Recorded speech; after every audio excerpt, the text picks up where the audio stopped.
نقائص، اگر آپ پیپرز دیکھیں، دونوں پیپرز اگر آپ دیکھیں، میں شیئر بھی کروں گا،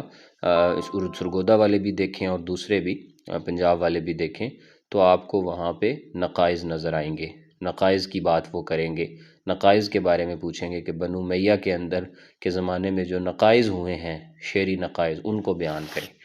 تو نقائص جو ہے یہ ظواہر ادبیہ میں سے ہے، اور یہ ظاہر ہوا تھا بنو امیہ کے زمانے میں۔ یہ ایک معرکہ ہجائیہ تھا جو کہ مختلف شعراء کے درمیان تھا، اور لوگوں نے اس سے بڑا محظوظ ہوئے، شغل بہ الناس، اور اس نے لغت اور ادب کے علماء کو بھی حیران کر دیا۔ اور یہ دراصل اس کی جو بنیاد تھی، اس کے جو اہم دوافع کہتے ہیں، یعنی اس کے جو اسباب، تو اس کے جو دوافع ہیں وہ ان میں جو ہے وہ التنافس شخصی تھا، شخصی حسد تھا، اور قبائلی حسد تھا، اور سیاسی گروہ بندی تھی۔ اور ان شعراء میں جو بڑے مارکے ہوئے ہیں جن کے درمیان، وہ فرزدق، اختل اور جریر ہے۔ جریر جو تھا وہ ان میں بھاری رہا ہے، اور خاص طور پہ وہ قبیلے کی ہجا کہنے میں وہ بڑا عام تھا۔ اور اسی طریقے سے ایک شاعر جو تھا جس کو سلیطی کہتے ہیں، بنو خطفی سے اس کا تعلق تھا، تو اس نے جو ہے وہ جریر کی قوم کی حجو کہی، تو جریر کو جو ہے وہ پھر اس پہ غصہ آیا، تو چنانچہ اس نے جو ہے وہ جریر نے پھر وہاں سے یہ سلسلہ شروع کیا، اس نے اس کی نقض کی، ٹھیک ہے جی، اور اس کی قوم کی نقض کی، اور اس نے 2 قصیدے کہے۔ جب لوگوں نے ان کو سنا تو لوگ بڑے حیران ہوئے، اور پھر اسی طریقے سے اس نے جو ہے وہ ان کو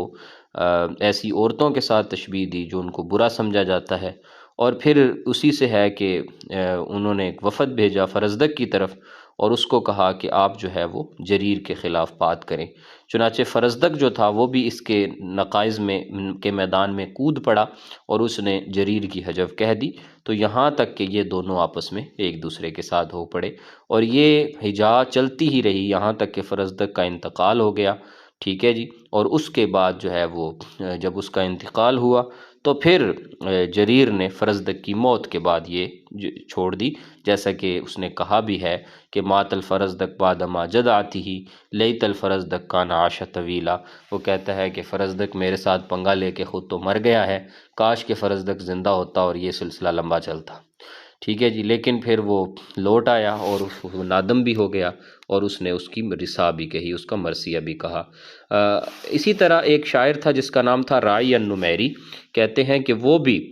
فرزدق کے جریر کے ساتھ اس میں شامل ہوا تھا، لیکن اس میں بات یہ ہے کہ جو فرزدق تھا وہ جریر پر بھاری تھا، ٹھیک ہے جی۔ اور ایسا ہوا کہ فقذفہ جریر بقصیدتہ البائیہ، تو جریر نے جو ہے وہ اپنے بائیہ قصیدے کے ساتھ اس کے اوپر جو ہے وہ تہمت لگائی، جس کو جو ہے وہ راعی النمیری نے جس کو دور کرنے کی کوشش کی، اور اس کا جو قبیلہ نمیر تھا وہ بھی اس میں شامل تھا، یہاں تک کہ لقد صار الرجل من نمیر اذا سمع، کہ جب نمیر کے کسی بندے نے جب یہ سنا کہ قل للمؤمنین یغضوا من ابصارہم، تو خجلا وطاطا راسہ، اس نے اپنا سر جھکا لیا، وذالک لأن جریر قال فی تلک القصیدہ، کیونکہ جریر نے اپنے قصیدے میں جو ہے وہ اس کا استعمال کیا تھا کہ اذا غضبت علیک بنو تمیم، کہ جب تو دیکھے گا بنو تمیم کو غصے میں، تو حسبت الناس کلہم غضبانہ، تو تجھے یہ فیل ہوگا کہ ساری دنیا غصے میں ہے۔ اور فغض الطرف انک من نمیر، اور وہ کہتا ہے کہ جو ہے وہ جب تو دیکھے گا بنو نمیر میں سے کسی بندے کو، تو وہ دیکھے گا کہ وہ اپنی آنکھیں جھکائے ہوئے ہوتے ہیں، فلا کعبا بلغت ولا کلابا، تو کعب کو میری یہ بات پہنچا دو کہ وہ کتوں کی طرح کے نہیں ہیں۔ اور اختل جو تھا، بنو تغلب کا اختل جو تھا، وہ بھی اس سلسلے میں جریر کے ساتھ لگا تھا، اور اس کا سبب یہ ہے کہ وہ فرزدق کے شعر کو جریر کے شعر پر فوقیت دیتا تھا، اور اس پر جو ہے وہ اس کو جو ہے وہ درہم بھی ملے ہزاروں میں، کپڑے بھی ملے، اور گدھا بھی ملا، اور بھی مختلف چیزیں ملی، تو اس وجہ سے وہ کہتا تھا کہ اس نے ایک قصیدہ کہا جو کہ نونیہ قصیدہ تھا، جس میں اس نے فرزدق کو جریر پر فوقیت دی، اور حینئذ یہ جو ہے نقض اس نے جریر کی اپنے قصیدے میں، کہ جس میں اس نے کہا کہ یا ذا الغباوۃ ان بشرا قد قضا اللہ تجوز حکومت السکرانی وزار القبور ابو مالک فکانہ کل امی زوارہ، تو وہ کہتا ہے کہ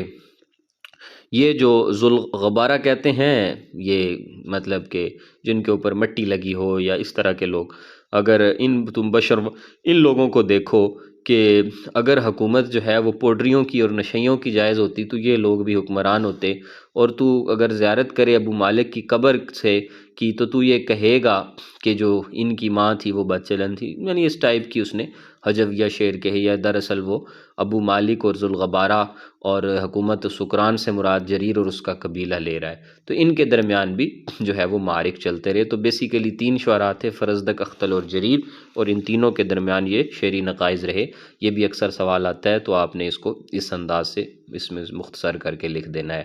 اس کے بعد ایک سوال آتا ہے جی کہ ماذا تعرف عن الاغراض الشعر الاموی و خصائصہ، یہ بھی سوال آ سکتا ہے، اور سوال یوں بھی آ سکتا ہے کہ ماذا کیف کان الشعر فی صدر الاسلام، صدر اسلام میں شعر کیسا تھا، یا اس کے ممیزات کیا تھے، یا اس کے اغراض کیا تھے، یا اس کے خصائص کیا تھے۔ جو بھی سوال آئے بہر کیف آپ اس سوال کی روح میں یہ سارا لکھ سکتے ہیں، جو کہ پیچھے بھی ہم نے پڑھا اور یہاں سے بھی، اور آپ مکس کر کے بھی لکھ سکتے ہیں۔ تو کوئی بھی سوال عصر اسلامی سے ریلیٹڈ جب شعر کا آئے گا تو آپ اس سارے میں یہ ساری چیزیں لازمی اٹھا کے لکھیں گے۔ تو انشاءاللہ تعالی اس میں اگر کسی وہ سمپل شاعر کا بھی پوچھ لیتا ہے، مثلا فرزدق کا پوچھتا ہے، جریر کا پوچھتا ہے، اختل کا، یہ 3 ٹاپ آف دی لسٹ شعراء ہیں بنو امیہ کے، اگر وہ ان کا بھی پوچھ لیتا ہے تو بھی آپ نے یہ معرکۃ النقائض والا سوال اس میں لازمی لکھ دینا، 1-2 پیرا اس میں سے یاد کر لیں، یہ آپ کا کامن ہے، یہ سب جگہ چلے گا۔ اسی طرح وہاں سے آپ جو ہے وہ جو ہم نے جو یہ شعری جو ہے وہ یاد کیے ہیں پوائنٹس، اگر آپ یہ پوائنٹس بھی مائنڈ میں رکھیں اور ان پوائنٹس میں سے بھی کچھ چیزیں لکھ دیں، اور اسی طرح یہ اغراض بھی، تو یہ آپ کا کامن سوال ہے جو آپ پورے صدر اسلام میں چلا سکتے ہیں۔ اور آپ کے اگر 10-20 نمبر کا سوال ہے تو آپ سمجھیں کہ 12-14 نمبر 15 نمبر آپ کے اسی میں مل جائیں گے، ٹھیک ہے نا جی۔ اگر آپ کو اس شاعر کی اسپیسیفکس ڈیٹیلز نہیں بھی پتہ تو آپ اس شاعر کے ساتھ اسے ریلیٹ کریں، اور ریلیٹ کر کے یہی جو اغراض شعر اموی ہیں، یہی جو خصائص شعر اموی ہیں، اور وہاں پر جو شعری رنگ ہے بنو امیہ کے زمانے کا،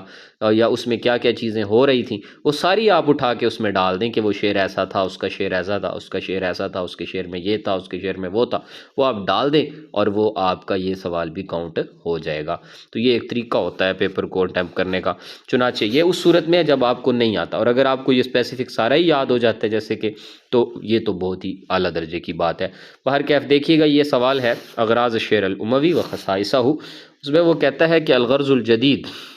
نئی غرض جو کہ عصر بنو امیہ میں شامل ہوئی تھی، وہ سیاسی شعر تھا، جو ایک نئی چیز تھی جس وجہ سے شعر کہا جاتا تھا۔ جو غرض تھی نا وہ شعر سیاسی ہے، اور وہ ایسا شعر ہے کہ اس کے رنگ کے اندر آپ کو جو ہے وہ تعصب بے مذہبی نظر آتا ہے، اور اس میں مدح کے اندر اختلاط اور فخر اور حماسہ اور ہجا اور اکا، یہ ساری چیزیں نظر آتے ہیں، اور زیادہ تر اس میں سیاسی جنگیں ہیں، اور شعراء جو ہے وہ انہی کی طرف بلا رہے ہیں اور انہی کو پھیلا رہے ہیں۔ اختل، جریر اور دوسرے شعراء بنو امیہ جو تھے، وہ جو ہے وہ شعراء الویین جو تھے، یہ تھے بنو امیہ کے شعراء، اور جو الویوں کے شاعر تھے، الویوں کا مطلب حضرت علی رضی اللہ تعالیٰ عنہ کی اولادیں، اور حضرت علی کی سپورٹرز، اور حضرت علی کے یعنی جن کو ہم اس زمانے کے جو اہل التشیع یا الویین تصور کرتے ہیں، ان کے جو بڑے شعراء تھے اس میں کمید بن زید تھا، اور اسی طریقے سے کچھ شعراء جو تھے وہ حضرت جو ہے وہ زبیرین یعنی عبداللہ ابن قیس رقیات کے ساتھ تھے، ٹھیک ہے نا جی۔ اور اسی طریقے سے وہ کہتا ہے کہ خوارج جو تھے ان کے شعراء بھی موجود تھے، ٹھیک ہے جی۔ تو چنانچہ قطری بن فجات ہے، اسی طرح عمران بن حطان ہے، ترما بن حکیم ہے، یہ سارے خوارجیوں کے شعراء تھے۔ اب وہ کہتا ہے کہ لہٰذا کئی گروہ تھے اور کئی گروہوں کے الگ الگ شاعر تھے، چنانچہ جو اس کے علاوہ بھی کئی اغراض ہیں جو شعر کو اس زمانے کی شاعری میں، جیسے کہ مدح ہے، یہ وہ پرانا ہی پچھلے والا ہی سارا اسی میں لگے گا۔ چنانچہ اس میں مدح کی شاعری ہوتی تھی، مدح زیادہ والی مدح، فالمدیح راجن، اور وقاصرہ وصرح فی شعر، اس میں جو ہے وہ شعراء اس میں جو ہے وہ مبالغہ آرائی سے کام لیتے تھے، اور ان کا لہجہ بھی صادق نہیں ہوتا تھا۔ جیسے کہ پرانے زمانے کی تو مدح تھی نا، جیسے زہیر نے مدح کی تھی، وہ تو سچی مدح تھی، لیکن ان کی مدح میں مبالغہ تھا بشکل غیر لائق، جو کو اچھا نہیں سمجھا جاتا۔ اما الحجا، ہجا جو ان کی ہے، فلم یعود منافرہ بین المسلمین والمشرکین، اس میں کوئی ایسی منافرت نہیں تھی جو کہ مسلمانوں اور کافروں کے درمیان ہوتی ہے، اور نہ ہی ان کی حجو جو تھی وہ پاکیزہ حجو تھی، عفیف تھی، جیسے کہ زمانہ جاہلیت میں کسی سے اختلاف ہوتا تھا تو اس کی حجو پاکیزہ حجو.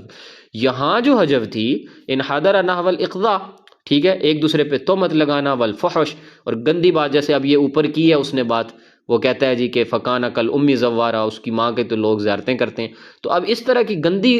شاعری اس زمانے میں، قدیم زمانے میں، زمانہ جاہلیت یا صدر اسلام میں نہیں تھی. بنو امیہ کے زمانے میں یہ سلسلہ شروع ہوا، فاحشات زیادہ ہو گئیں، چنانچہ جو ہے اس میں تعصبات آپ دیکھیں گے اور حجو عجیب قسم کی آپ دیکھیں گے جو کہ اسلام سے متصادم ہے. اسی طرح نقائص شعراء کے درمیان جو شروع ہوئے اس نے بھی اس بات کو اور ہوا دی، جیسے کہ جریر فرزدق کے نقائص ہیں. اما الغزل،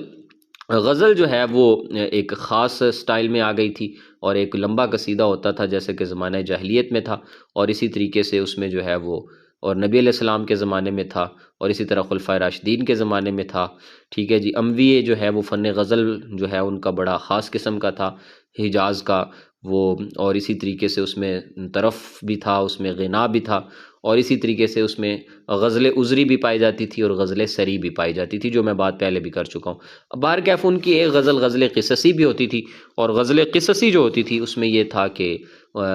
جسم کے اوصاف اور عورتوں کی باتیں اور عشق مشوقی کی باتیں، اور جو ہے وہ وقت شاہ فی الحاضر، یہ چیزیں زیادہ پھیلی ہوئی تھیں. اور ان کا جو سردار تھا نا وہ عمر بن ربیعہ تھا. اگر ہم فنی خصائص کی بات کریں بنو امیہ کی اموی دور کی شاعری کے جو فنی خصائص ہیں، تو اس میں یہ تھا کہ ذل شعر الاموی فی خصائصی فنیہ، چنانچہ اس میں شمانِ جاہلیت کا رنگ تھا، الفاظ کے اعتبار سے بھی اور معنی کے اعتبار سے بھی، اور قصیدے کا بھی وہی چلن چلاؤ تھا. اور لیکن ایک چیز جو ہے وہ یہ تھا کہ جو ظہور اسلام کے بعد جو عربی شاعری ہے وہ اس کا جو رنگ ہے وہ تھوڑا سا اسلامی ہو گیا تھا، اور شعر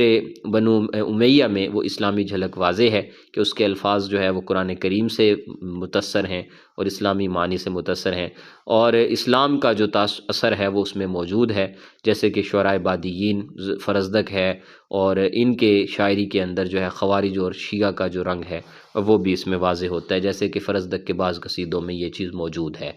اسی طرح دوسری اور کچھ جدید شاعری کی اغراض ہیں، مثلا الفاظ کی سہولت ہے، اور اسی طریقے سے شعر رجز اس میں